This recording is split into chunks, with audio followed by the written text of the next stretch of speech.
Another week 8 now. How's it going, Juan? Feels amazing to be here. We just wrapped up a seminar as well, and we had a bunch of people speaking, a couple of new faces as well. So it feels like everything is going in a progression moving forward, which is amazing.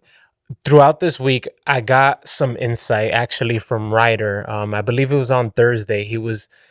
We were having a conversation and he goes into telling me about a book that he's reading because he sees that I'm also reading one, a secret, the a master secret whisper, I believe it is. And so it's from the same author. And so he goes on to tell me about the mind and how we have to think of the mind as almost like this other being, this other person, like maybe you and I per se. You and I are speaking, you're giving insights to all of us, and I have to take everything that I hear from you and then make decisions out of everything that's coming in that I'm filtering through my ears or my head. So, and in that filtering process, you have to make a decision. Okay, what things am I keeping, or what things resonate with me right now? And maybe things that'll resonate with me later on, those things are going to come to me when they do. But I have to make a decision that the things that don't resonate with me, just, let them be, let them go. And that was such an interesting thought to go through because I never looked at that, or I never thought of my mind in that process. And so I wanted to see if you could elaborate maybe a little bit more on that insight, how we could have a different, I feel like, relationship with the mind. Well, the best way I can frame it for you is that the mind is my tool. So my mind is my tool. My body is my tool. And for me, I lead with my heart in front. So when you think about the mind, it has an analytical side and it also has a primitive side, which is like your impulses. When you understand this, then you have to start asking yourself, how do you categorize everything? How do you compare? So it's the perfect word is you want to put things into compartments, right? And the best way to explain it is, so I understand I have a primitive side and I have an analytical side.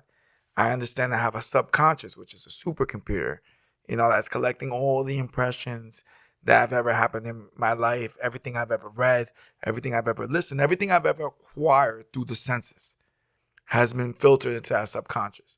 Conscious is what I'm choosing to put my attention on. Best way to explain it is if you put out a magnifying glass and you put the sun through it, then that little point, that's your conscious awareness.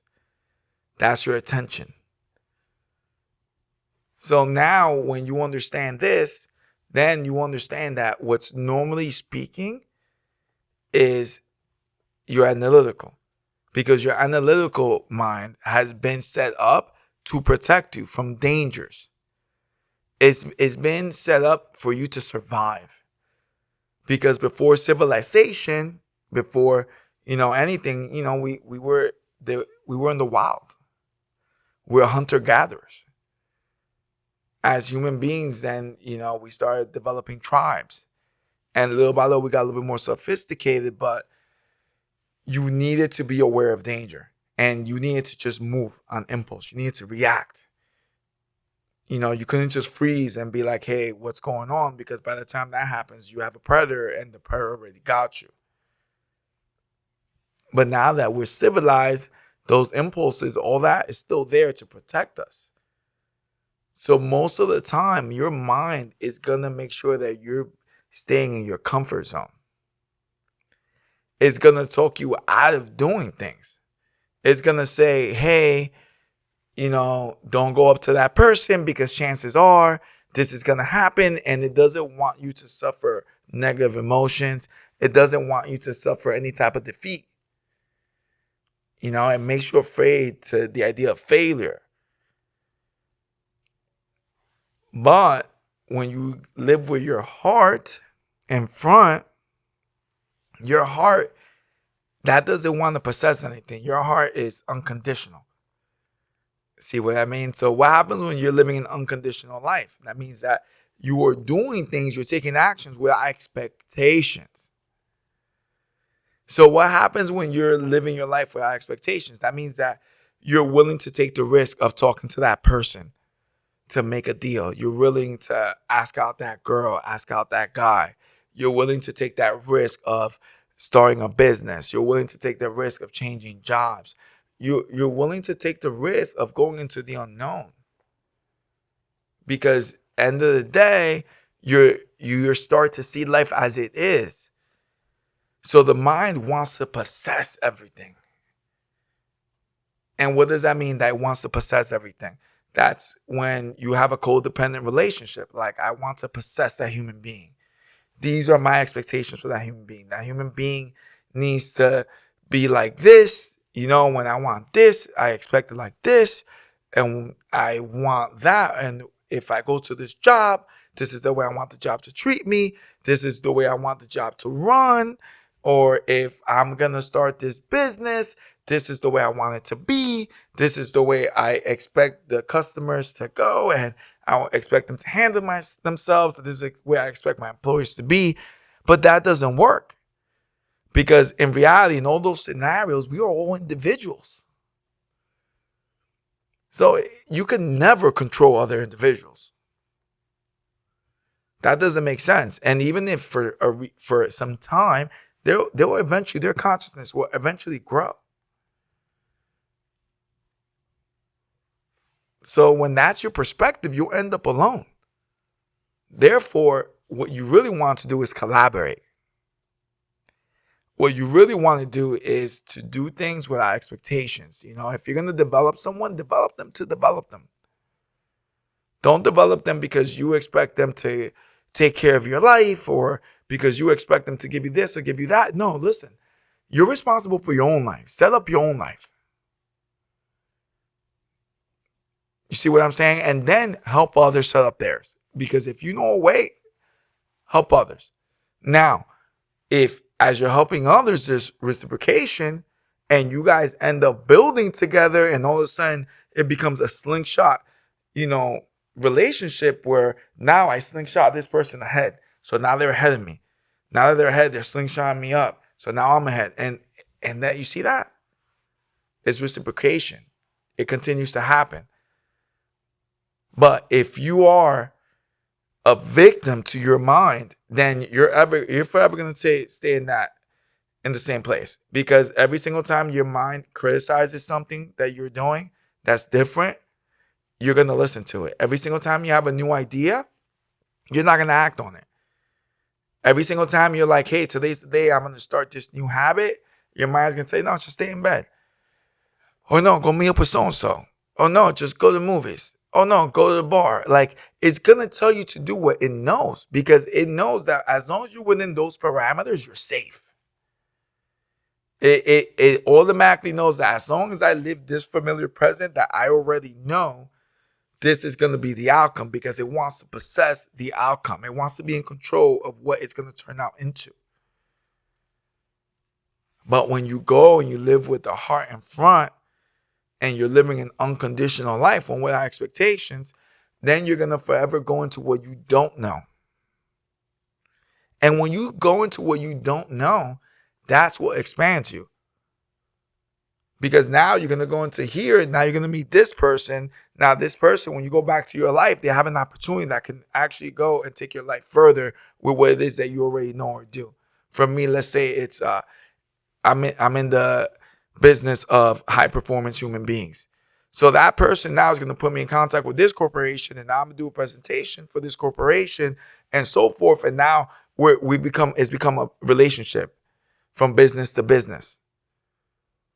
Now, the beautiful part is that when you do things like that, then that experience, now you go and you bring it back to your core business. For me, it's Get Fitness.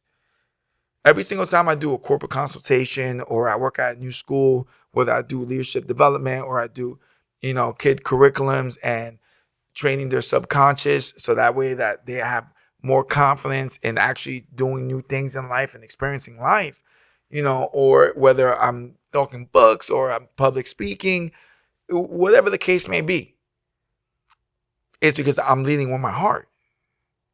And then using the knowing that I have, I'm putting it into my awareness and using it in real time and expanding on it.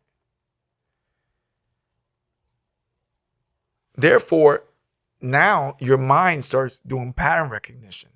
So your skills keep becoming better and better, no matter what situation you're going to, because you're going to all these different environments. But if the mind is in front, that's impossible, because you'll never go into that. Now, this is the other thing, right? Then if you're not going into these other, for unfamiliar presence to create these unfamiliar futures, that means that your mind is shooting. If it's not the emotion of fear, then it's the emotion of anxiety, or it's an emotion of feeling like you're not enough, or an emotion of doubt. So when you're observing your emotional state, we identify as our emotional fitness. Is that really what I want to feel? And what's the problem with that?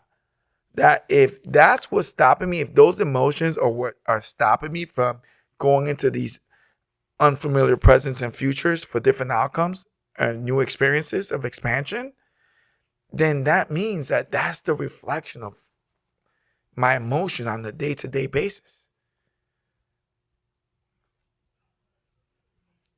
So the first thing you need to do is change what you got going on in here. Before you do anything else, if we're talking about the mind is a tool, so is your body. So are your emotions. They're your tools.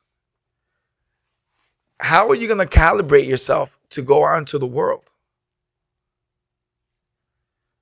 How are you going to calibrate yourself to move forward?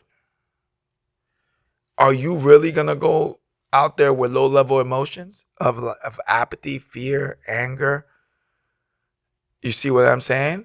Or are you going to calibrate yourself with high-level emotions? Courage, willingness, acceptance, wisdom, love, joy. Because people tell you, oh, you know what? I can't just do that. And they're absolutely right, because they haven't made the decision to do it. So the real obstacle is, right? If you're unaware, how do we make you aware? How do we make you aware that you are not your mind? That your mind is your tool? That, whenever you're receiving and you're in a frequency that you're receiving these negative thoughts, that you don't have to follow them. How do we make you aware that when you have these low level of emotions, you can change them? And it's very tough, because if I've never fell in love in my life, can I know what love is? And notice, I'm not talking about the perception of what I think love is. I'm talking about the perception of really knowing what love is. Can I know what joy is if I've never felt joy in my life? So do I have that inside me? If I haven't experienced something in life, I can't have it inside me.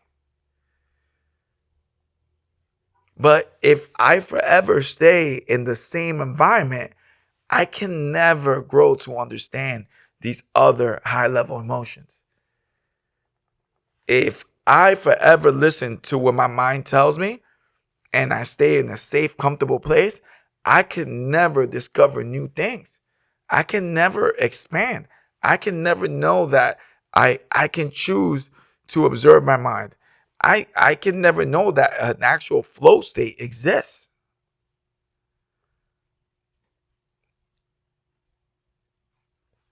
Therefore, the number one thing that we need to learn in life is how to actually control this life experience.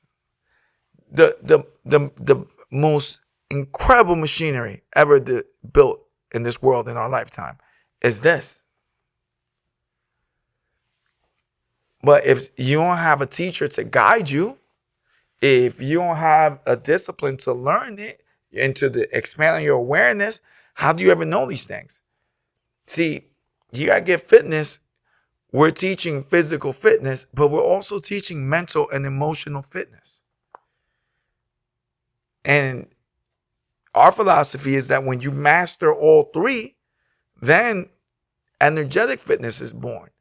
And energetic fitness is how we send you out into the world. You're in control of your energy. Because what happens when you have a strong physical fitness and you're in good health and your body has vitality to go through your day? What happens when you have mental fitness and you can control the right thoughts? Because we read books looking for inspiration or conversations with great ideas. What happens when you have the emotional fitness to know, hey, you know what? I do feel bad emotion right now. Let me let this bad emotion go through, right? Before I respond to this individual that is causing this stimulus to give me this bad emotion.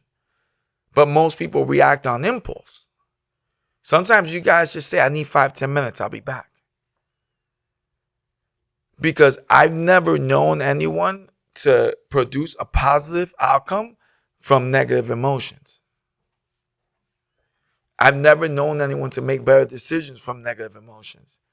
So instead, if you understand this, you understand that peace and a place of joy inside is the best chemistry you can have to make decisions. And if you're aware on that, you're not going to make decisions when you're in a bad mood. You're going to wait for that negative emotion to pass. You're not going to speak when have negative emotions and bad moods going on. You're going to wait for that emotion to pass. Now, notice, I ain't say repress. You can't suppress. If you do that, if you deny it, then what's going to end up happening is you end up exploding. Especially if you're unaware. What I'm saying is, before you take action, wait to be in the right state.